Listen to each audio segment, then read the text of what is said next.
ये आपका लिटरेचर का क्विज है और मैंने इसमें आपको 34 क्वेश्चंस दिए हैं। लिटरेचर का क्विज है। Please switch off the fan.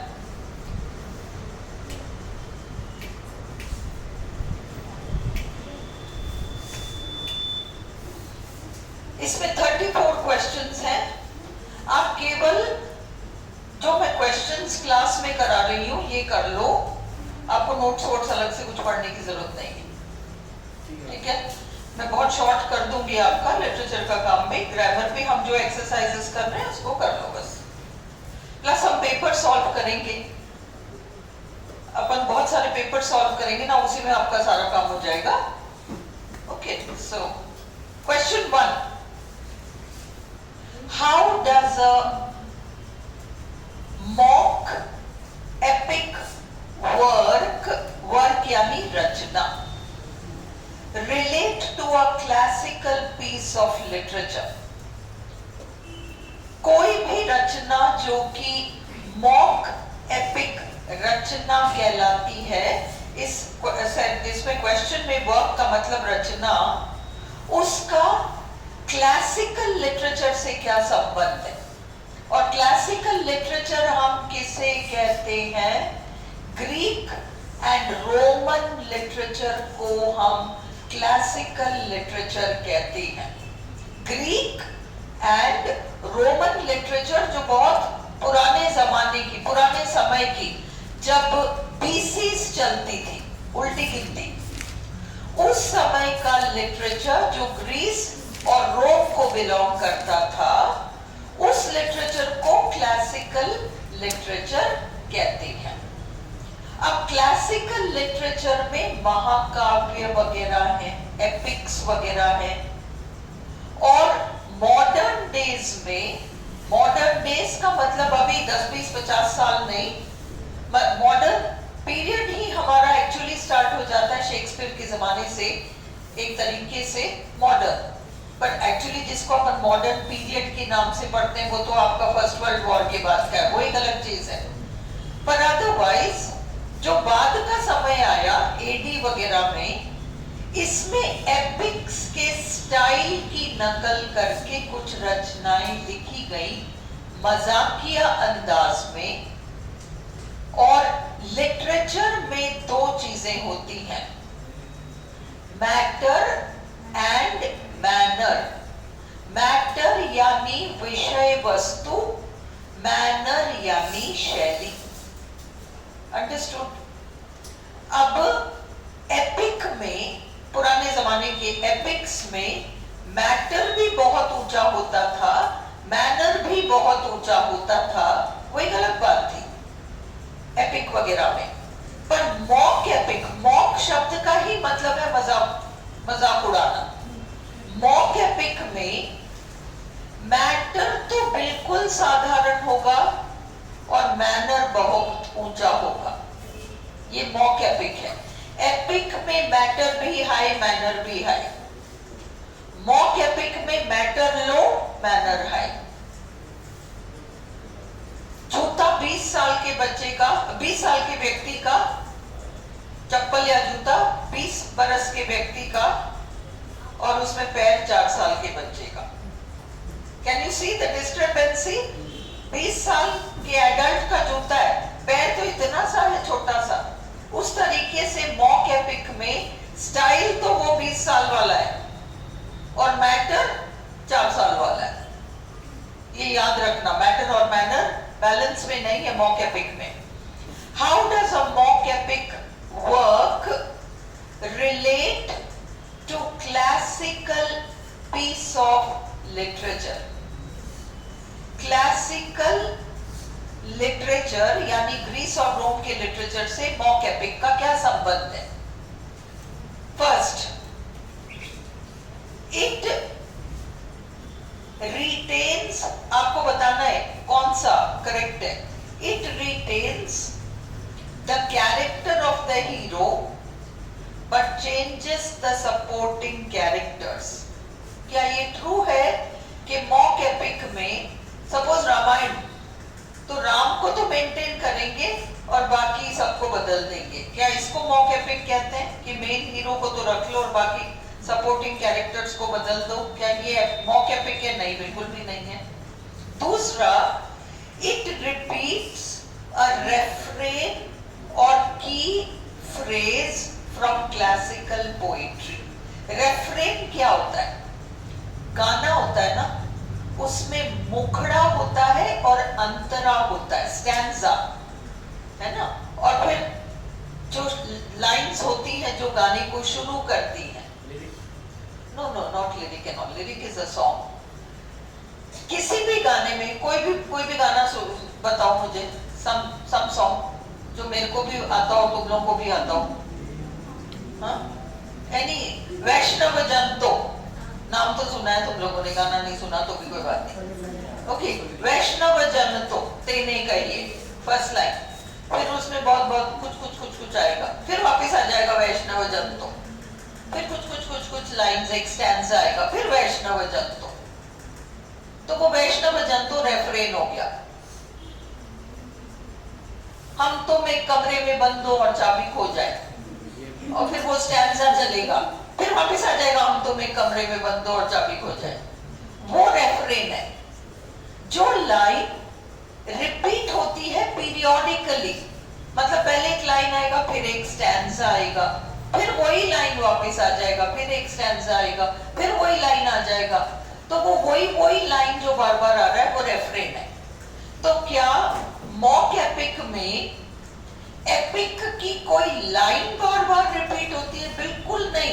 Epic तो कोई रचना है, उसके पैटर्न पर, मतलब एपिक ये मत समझो।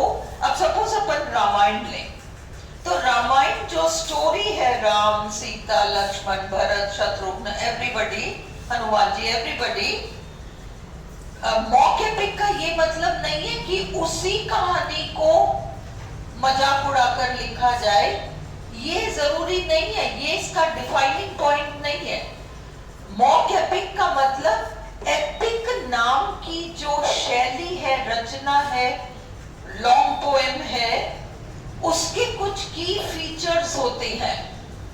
जैसे उसमें विराट पुरुष होगा, हीरो विराट पुरुष होगा, ओके, अब उसका मजाक उड़ाया जाएगा मॉक एपिक में। अब उसमें क्या होगा? बिल्कुल डरपोक सा एक हीरो होगा, कहां वो हीरो और ये डरपोक सा एक यहां पर हीरो। ओके, एपिक में लंबे लंबे डायलॉग्स होते हैं, पर वो डायलॉग्स में दम होता है। इसमें भी लंबे लंबे डायलॉग्स होंगे, पर एक में भी दम नहीं होगा। अंडरस्टूड? एपिक के जो क्वालिटीज या फीचर्स हैं, कैरेक्टरिस्टिक्स हैं, वो सारी कैरेक्टरिस्टिक्स इसमें अपनाई जाएंगी, परंतु उल्टा पुल्टा करके, मजाक उड़ाकर। स्टोरी सेम हो बिल्कुल नहीं, जरूरी नहीं है। अगर स्टोरी सेम होगी तो हम उसको पैरोडी बुलाएंगे, मॉक एपिक नहीं होगा। एपिक की शैली की कॉपी करना और कहानी दूसरी कोई लगा देना, उसका हीरो बिल्कुल साधारण और ऐसा बता देना, पर बाकी सारे कॉमन फीचर्स होंगे। किसी भी महाकाव्य की शुरुआत हमेशा ईश्वर के आवाहन से होगा। मॉक एपिक में भी ईश्वर का आवाहन किया जाएगा, परंतु मजाक करके। जैसे प्रेम की देवी का आवाहन किया, प्रेम नाम की एक देवी है, और वो तो दिन भर सोती रहती है, और जगने के बाद फिर क्या करती है? तैयारी, अपनी सजने संवरने की तैयारी करती है, प्रेम की देवी है, उसका आह्वान किया जाएगा। इस तरीके की चीजें, बातें तो सब वो है जो एपिक में, परंतु कॉमेडी के स्टाइल में थोड़ा मजाक उड़ाकर ये सारी बातें। Okay, so it repeats a reference, एक ही लाइन बार बार दोहराया जाता है, नॉट एट ऑल। तीसरा, इट मिमिक्स एक्यूरेटली, ये सही तरीके से कॉपी करता है the rhyme of the original work. तुकबंदी, राइम, जो एपिक का राइम है वो का वो यहाँ कॉपी किया जाएगा, नहीं। तो आंसर क्या है? इट ऑफन ट्रिवियलाइजेस छोटा कर देना, साधारण बना देना। अ मेन कैरेक्टर, अभी आपको बताया ना कि कहा विराट पुरुष हीरो और कहा एक डरपोक सा साधारण सा इंसान, हर बात में डरता है वो तो। और theme from the classic in a grandiose manner, grandiose बहुत ग्रैंड शैली, ग्रैंड शैली, मैटर बहुत साधारण। डी है आपका आंसर। इन अ पोएम, किसी भी कविता में, इन अ पोएम किसी भी कविता में, देखो कविता में दो बातें होती हैं, शाब्दिक अर्थ और भावार्थ। शाब्दिक अर्थ, उस शब्द का एक मतलब है, वो वाला मीनिंग, और एक होता है थोड़ा गहरा मीनिंग, भावार्थ। शाब्दिक अर्थ को, शाब्दिक अर्थ वो होता है जो मीनिंग आपको डिक्शनरी देगी, वो शाब्दिक अर्थ है, और उसको हम कहते हैं डिनोटेशन। और भावार्थ होता है जो गहरा अर्थ होता है, और उसे हम कहते हैं कनोटेशन। अब यहां पर in a poem dash is its literal meaning, literal मतलब शाब्दिक अर्थ, तो यहां क्या आएगा, denotation is its literal meaning, and उसका जो छुपा हुआ अर्थ है वो है आपका कनोटेशन। क्लियर? बस तुम इतना लिटरेचर कर लो जितना मैं क्लास में एवरीडे करा रही हूं। A piece of literature that is a slice of life. किस तरह के रचना को स्लाइस ऑफ लाइफ कहा जाता है? शॉर्ट स्टोरी, मैंने क्लास में कराया है। नॉवल पूरा केक होता है, शॉर्ट स्टोरी उसका स्लाइस होता है। ओके, जैसे जो संबंध एक पूरे केक का, केक के एक स्लाइस से है, देखो पूरा केक पूरा है, एक स्लाइस ऑफ केक में वो सब कुछ है जो पूरे केक में। फर्क इतना सा है कि वो पूरा केक बहुत बड़ा है, स्लाइस ऑफ केक उसका एक पार्ट है छोटा सा, पर स्लाइस ऑफ केक में सब कुछ वही का वही है जो पूरे केक में। उसी तरह से नॉवल में जो जो कुछ होता है वो सारा कुछ छोटी कहानी या शॉर्ट स्टोरी में होता है। फर्क इतना सा है कि नॉवल बहुत लॉन्ग है, जैसे केक बहुत बड़ा है, और स्लाइस जैसे छोटा है पर है उसमें सब कुछ, वैसे शॉर्ट स्टोरी छोटी होती है, छोटी कहानी होती है, पर उसमें सब कुछ होता है जो नॉवल में। क्लियर? तो हमारा आंसर है सी। अब ये यहां से बहुत ध्यान से पढ़ो क्योंकि आज मैंने रिनेसेंस कवर कर दिया तुम्हारा। What does the term Renaissance refer to? Renaissance शब्द का यहाँ पर मतलब जब हम Renaissance शब्द यूज करते हैं तो यहाँ पर किस चीज से मतलब है? याद रखना, Renaissance रिवाइवल या रीबर्थ, ये दो वर्ड्स आएंगे। रिवाइवल की वर्ड्स हैं ये रिनेसेंस के, रिवाइवल या रीबर्थ। ओके, और रिनेसेंस फ्रांसीसी शब्द है, ये भी याद रखो। अपन ने कर रखा है रिनेसेंस, अब केवल क्विज देख लो। The revival of European art and literature. Renaissance basically art, literature, art, literature, culture, ये तीन तो है ही। इसका प्रभाव हर क्षेत्र पे दिखाई पड़ा है। साइंस पर दिखाई पड़ा, टेक्नोलॉजी पर दिखाई पड़ा, फिलॉसफी पर दिखाई पड़ा, धर्म पर दिखाई पड़ा, हर चीज पर दिखाई पड़ा, म्यूजिक पर दिखाई पड़ा है। कौन सी चीज पे दिखाई नहीं पड़ा? जीवन के हर शैली पर रिनेसेंस का प्रभाव रहा है। बट रिनेसेंस अपने आप में आर्ट, लिटरेचर, कल्चर। ओके, तो what does the term Renaissance refer to? पुनर्जागरण किस चीज का? European art and literature. Europe तो बहुत बड़ा कॉन्टिनेंट है जिसमें बहुत सारे देश हैं। कौन सा आर्ट और लिटरेचर? कौन सा आर्ट और लिटरेचर?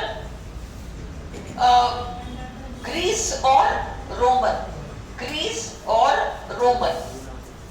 ग्रीस और रोमन क्लासिकल कहलाता है। यहां देखो, under the influence of classical models, Greek और रोमन जो लिटरेचर है उनका पुनर्जागरण हुआ और ये 14वीं शताब्दी में शुरू हुआ, beginning in the 14th century. B. The revival of politics and kingship? नहीं. The revival of religion and the church? नहीं. The revival of imagination and magical thinking? नहीं. ये हमारा आंसर है। क्योंकि रेनेसांस में सबसे पहले कला के क्षेत्र में बहुत सारे चेंजेस आए। लिटरेचर, ग्रीक और रोमन लिटरेचर वापस से उनका पुनर्जागरण हुआ और उसके अलावा कल्चर, संस्कृति से जुड़ी सारी चीजें, है ना। Fifth, which is not true of the Renaissance? Renaissance के बारे में कौन सी बात सच नहीं है? पहला, it focused on humanism. Renaissance, अब समझो पहले क्या होता था? देवी देवताओं के बारे में लोग पढ़ते थे, उनको समझने की कोशिश करते थे और वो एक स्पेशल सब्जेक्ट था जिसका नाम था डिविनिटी। इसको पढ़ाया जाता था, पढ़ा जाता था, divinity.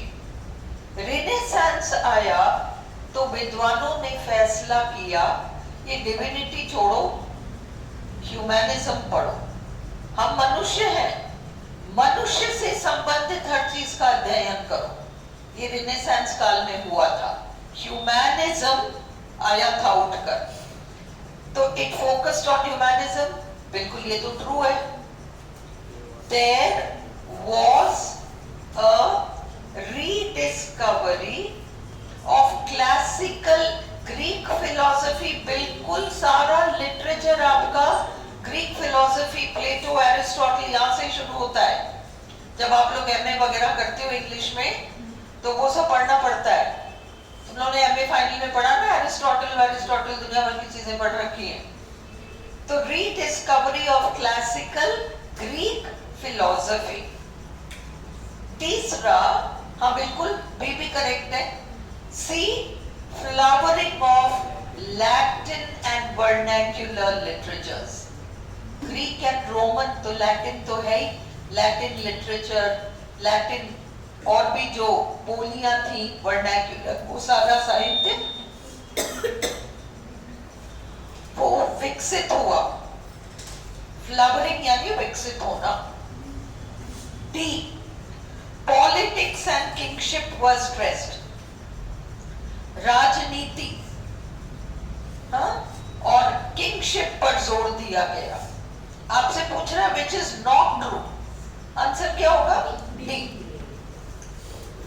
The renaissance was a cultural movement, an artistic movement, a literary movement, all the above. अगला, which is not true of the Renaissance? It marked the transition. अब सुन लो, अब पहली से फर्स्ट सेंचुरी से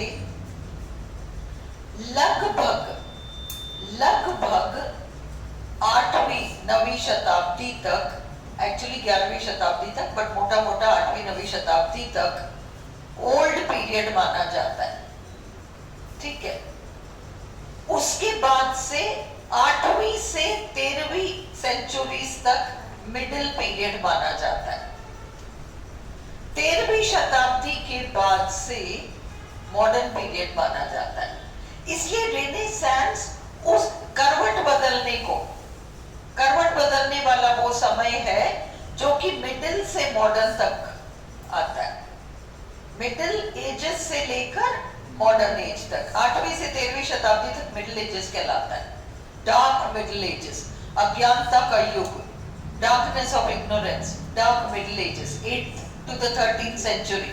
14th century onwards आपका ये modern period और renaissance उसी का वही समय है। मिडिल एजेस छूटता जा रहा है और मॉडर्न एज आता जा रहा है, तो ये भी है। It marked the transition from the Middle Ages to modernity, बिल्कुल। It began in the Republic of Florence, Italy, बिल्कुल। फ्लोरेंस शहर में इटली नामक देश में शुरू हुआ, बिल्कुल।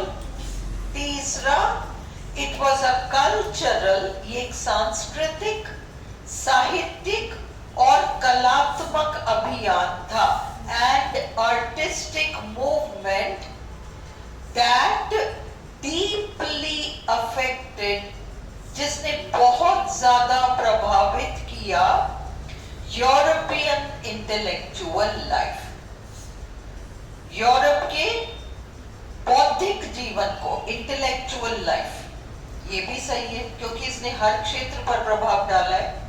चौथा, it was against the development of the individual, व्यक्ति का विकास नहीं होना चाहिए, ऐसा रेनेसांस का मानना था। बिल्कुल नहीं, व्यक्ति का फुल डेवलपमेंट होना चाहिए, ये रेनेसांस मानता था। रेनेसांस मैन नाम का टर्म है, किसी और को इसमें आ जाएगा वो। रेनेसांस मैन का मतलब आप हर तरह से, हर क्षेत्र में आपका डेवलपमेंट होना चाहिए। आगे और भी क्वेश्चंस आएंगे ना, अपन करते रहेंगे। तो डी है आपका आंसर, नॉट पूछा है। Clear? The renaissance influence, renaissance का प्रभाव मुख्यतः, देखो हर चीज पे ही प्रभाव पड़ा है, ऐसे तो कोई भी क्षेत्र नहीं है जिस पर प्रभाव ना पड़ा हो। मेनली, मुख्य रूप से कहां पर प्रभाव था? was chiefly felt on art and architecture, बिल्कुल। फिलॉसफी एंड लिटरेचर, बिल्कुल। साइंस एंड टेक्नोलॉजी, देखो आंशिक प्रभाव है साइंस एंड टेक्नोलॉजी, बट अब क्वेश्चन है चीफली, मेनली, तो आंसर है अपना both A and B. What does the word renaissance mean? पहले तो याद रखो फ्रेंच वर्ड है और इसका मतलब है रीबर्थ, है ना? रिवाइवल और रीबर्थ तुम याद रखो। रीबर्थ एक्चुअल मीनिंग है रेनेसांस का। रेनेसांस काल में देखा गया, द रेनेसांस विटनेस्ड, रेनेसांस काल में देखा गया geographical discoveries, geographical discoveries, 10 geographical discoveries renaissance में देखा गया। मैंने आपको नोट्स दिया है, खूब डिस्क्राइब भी किया था। Vasco da Gama 1492, Marco Polo, है ना? ज्योग्राफिकल डिस्कवरीज खूब हुई रेनेसांस वाले पीरियड में। The substitution of the Copernican for the Ptolemaic system, कॉपरनिकन और टॉलेमिक सिस्टम क्या है? ग्रह नक्षत्र से संबंधित एस्ट्रोनॉमी में पहले मानते थे कि धरती स्थिर है और सूरज घूमता है। बाद में अब रेनेसांस काल में माना गया कि सूरज स्थिर है, धरती घूमता है। बिल्कुल ट्रू है ये भी देखा गया। टॉलेमी और कॉपरनिकन ये दो एस्ट्रोनॉमर्स हैं। The decline of the feudal system, वो जो सामंतवादी प्रथा है उसका पतन हुआ, बिल्कुल हुआ। All the above, all the above. Innovations of the renaissance are, renaissance काल में खोज आविष्कार कौन सी चीजों का हुआ? पेपर एंड प्रिंटिंग, बिल्कुल हुआ। पेपर और प्रिंटिंग, ठीक है। 1450 में प्रिंटिंग प्रेस आ गया था, 1476 में it had come in England. तो इसलिए पेपर एंड प्रिंटिंग, दूसरा मरीनर्स कंपस, जहाज में जाने वाले लोग, मरीनर्स कंपस भी बन गया था, गन पाउडर बारूद भी बन गया था, ऑल दी अबव, ये सब रेनेसांस के डिस्कवरीज हैं, जो भी inventions, discoveries, whatever. Who among these is not a Renaissance artist? देखो, रेनेसांस मुख्य रूप से कला के क्षेत्र में एक आर्टिस्टिक मूवमेंट है. तो आपको आर्टिस्ट के नाम पता होने चाहिए. लियोनार्डो दा विंची बिल्कुल, जियोटो बिल्कुल, टाइशियन बिल्कुल, माइकल एंजेलो बिल्कुल, राफेल बिल्कुल, डैंटे नहीं. डैंटे कवि थे. ओके, तुम सिर्फ ये 5 नाम याद रख लो कि ये आर्टिस्ट हैं, बाकी तो हमारे रेगुलर राइटर्स हैं, डैंटे वगैरह. Which is not a fact. Petrarch, Dante, Boccaccio, ये तीनों महान राइटर्स हैं इटली के. पेट्रार्क तो तुमने नाम सुन ही रखा है. डैंटे और बोकाचियो, 3. ओके, ये तो राइटर्स हैं. डैंटे आपका राइटर है, ना कि आर्टिस्ट. आंसर आपका एफ है. Which is not a fact of the Renaissance. Renaissance के बारे में निम्न 4 पॉइंट्स में से कौन सी बात सच नहीं है?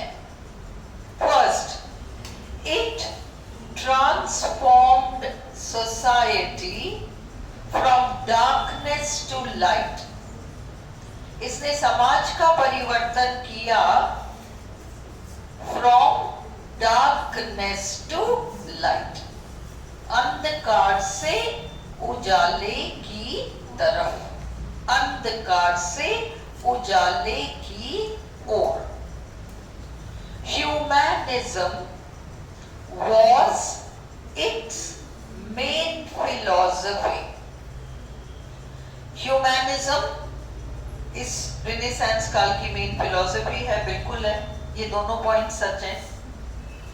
The Renaissance geniuses, जितने वो प्रतिभावान कलाकार थे रेनेसांस के, उनमें शामिल थे आर्ट हिस्ट्री के सबसे फेमस आर्टिस्ट. आपको लिस्ट भी ऊपर मिल गया, ये भी सच है. चौथा, the Renaissance did not favour the development of the individual. ये है अपना आंसर, नॉट पुचाना. The poetic form mock epic is associated mainly with, इन 4 लेखकों में से कौन सा आपका लेखक है जो कि मॉक एपिक शैली से संबंध रखता है? Alexander pope. Alexander pope. Doctor Samuel Johnson नहीं, मैथ्यू आर्नल्ड नहीं, अल्फ्रेड लॉर्ड टेनिसन नहीं, अलेक्जेंडर पोप. सबसे ज्यादा मॉक एपिक्स इन्होंने लिखा है. Dash is a long narrative poem about an epic hero and the hero's journey. Epic theme, epic poetry, archetype, epic plot. क्या है हमारा आंसर? हाँ, epic तो तुम्हें पता है. आगे epic, एपिक क्या मार्क करोगे आप? अगले ने 3 दे दिया आपको एपिक करके. भाई देखो, क्वेश्चन देखो. Dash is a long narrative poem. तुम्हें क्वेश्चन में आंसर मिल गया. क्वेश्चन में आंसर मिल गया. एपिक पोएट्री थीम तो उसका विषय वस्तु है, प्लॉट तो कहानी की रूपरेखा है. Epic poetry. अगला, events that involve a long journey full of complications. Events, घटनाक्रम, इवेंट्स इवेंट्स देखते प्लॉट समझ जाना। इवेंट्स दैट इन्वॉल्व, भाई घटनाक्रम जो है ना, पहले ऐसा हुआ, फिर ऐसा हुआ, फिर ऐसा हुआ, फिर ऐसा हुआ, वो पूरा प्लॉट है। कहानी की रूपरेखा प्लॉट है, और कहानी की रूपरेखा है तो उसमें क्या होगा, घटना फिर घटना फिर घटना फिर घटना, घटना घटना घटना जुड़ेगी ना, इवेंट्स। तो इसलिए events that involve a long journey full of complications, जिसमें बहुत सारी उलझने होगी, ये आपका एपिक प्लॉट है। अब ये देखो, ये मैंने आपको क्लास में बहुत डिटेल में समझाया है। A detailed comparison of two unlike things developed over several lines of words. देखो, साधारण सिमिली होती है, चांद सा चेहरा, ये तो सिमिली हो गया। Her face is like the moon, ये तो सिमिली हो गया, है ना। मेटाफर तुम जानते हो कि एज लाइक के बिना कंपैरिजन हो जाएगा, वो आपका मेटाफर हो जाएगा। फिर ये एपिक सिमिली क्या है? एपिक सिमिली में, किसी भी सिमिली में, अब ध्यान दो, किसी भी सिमिली में दो चीजों की तुलना की जाती है। किसी भी सिमिली में दो चीजों की तुलना की जाती है। इस चीज की तुलना इस चीज से की जाती है। अगर कवि अपनी प्रेमिका की बात कर रहा है, प्रेमिका के ऊपर उसने कविता लिखी है, सपोज एक कवि लिखता है एक सोनेट या पोएम, और ही rights it about his beloved, तो उसकी बिलवेड जो है वो पोएम के अंदर है, उसी के बारे में तो पोएम है, पोएम के अंदर है, उसकी तुलना पोएम के बाहर किसी चीज से की जाएगी। My love is like a red red rose, Robert Burns का लाइन है। My love, मेरी प्रेमिका, ये कहलाएगी टेनर, टेनर TENOR, टेनर। करा रखा है अपन ने क्लास में, तुम लोग सब भूल गए हो। टेनर, और जिससे उसकी तुलना की जाती है रोज, वो आपका yes vehicle, tenor vehicle. My love red red rose, understood? ये आपका नॉर्मल सिमिली है, ये आपका नॉर्मल सिमिली है। एपिक सिमिली क्या होगी?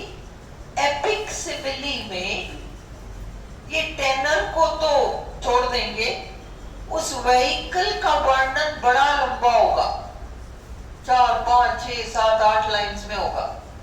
उसको लंबा लंबा डिस्क्राइब करके और फिर कह देंगे ऐसी है मेरी प्रेमिका, एक लाइन में निपटा देंगे इसको। वहां वो 7-8 लाइंस में वर्णन कर दिया। व्हीकल का लंबा चौड़ा डिस्क्रिप्शन है, टेनर को एक लाइन में निपटा दिया। ये आपका एपिक सिमिली है। Is this clear? एग्जाम्पल लेना है या समझ में आ गया? क्लियर हो गया? आगे बढ़े? No need for example. चलो नेक्स्ट। तो तुम्हारा आंसर हो जाएगा epic simile. 18 dash is a reference. Reference का मतलब ही एल्यूजन है।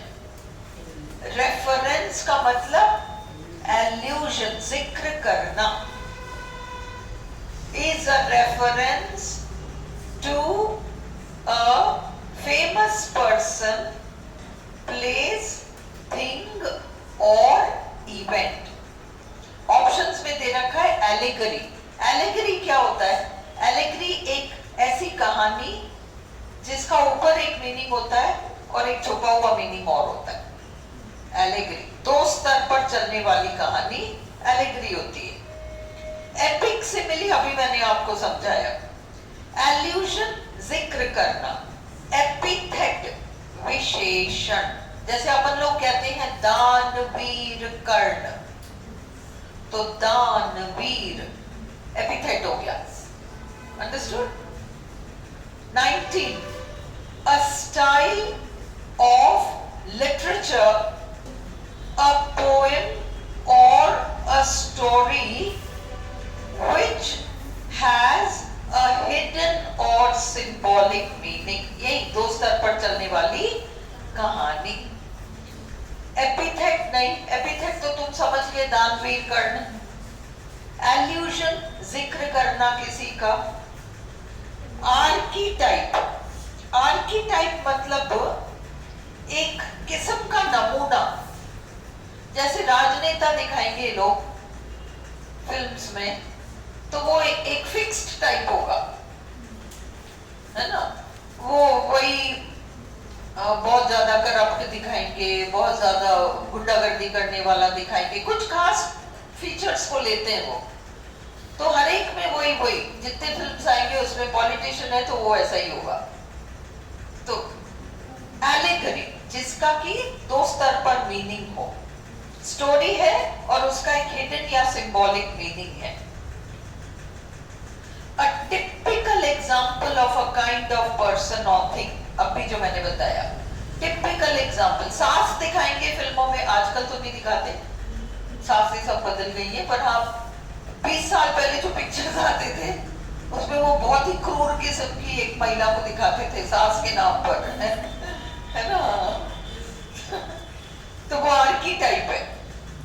A typical example of a kind of person or thing, उसे हम आर्कीटाइप कहते हैं।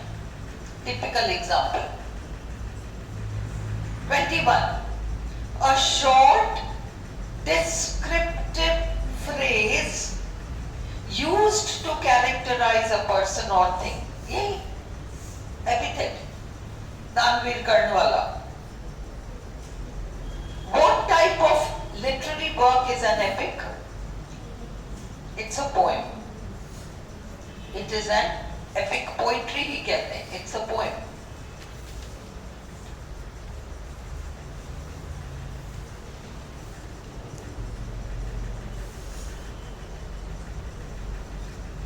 Which of these is not a characteristic of an epic? Which of these is not a characteristic of an epic? कौन सा इसमें epic का feature नहीं है? It is a long narrative poem. It is a long narrative poem. बिल्कुल सुनाने वाली कविता है। Epic को बांचा जाता है, सुनाया जाता है। It is about heroes doing great deeds. बिल्कुल। It is based on real life events. Right or wrong? It is written in formal, elevated language. ऊंची भाषा, ऊंची शैली में लिखी जाती है। तो आंसर क्या है? Not a characteristic. C. Real life लोगों पर बेस्ड नहीं होता एपिक। 24.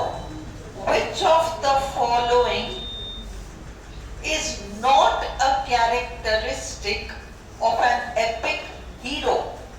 Epic hero की कौन सी क्वालिटी नहीं होती? Noble birth, हाँ होता है। Faces numerous trials, बड़ी सारी मुसीबतों का सामना करता है, हाँ होता है। Battles a powerful enemy, बहुत एक ताकतवर दुश्मन का सामना करता है, बिल्कुल। Gets disheartened easily, बहुत जल्दी हार सा मानने लगता है, ये है आंसर।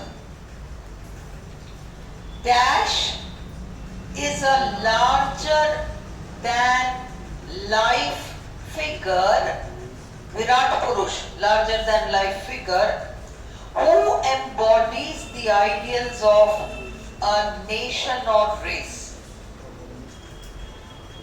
अब dash is a larger than life figure, Kailash question को ध्यान से देखो। अगला पूछ रहा है, अगला ये नहीं पूछ रहा कि किसी रचना का मुख्य पात्र, रचना का मुख्य पात्र प्रोटैगनिस्ट होगा। वो पूछ रहा है एक विराट पुरुष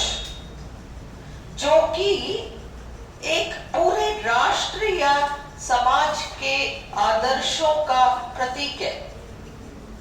एपिक हीरो, एपिक हीरो जो होता है ना, सुनो मेरी बात, वो स्वयं की लड़ाई नहीं लड़ रहा होता, वो एक पूरे समाज या राष्ट्र की लड़ाई लड़ रहा होता है। और यू ट्रेजिक हीरो खुद की लड़ाई लड़ रहा होता है, ठीक है। एंड अपील फॉर एड, मदद की मांग, एंड अपील फॉर एड, मदद की मांग, made to a higher power, जो कि एक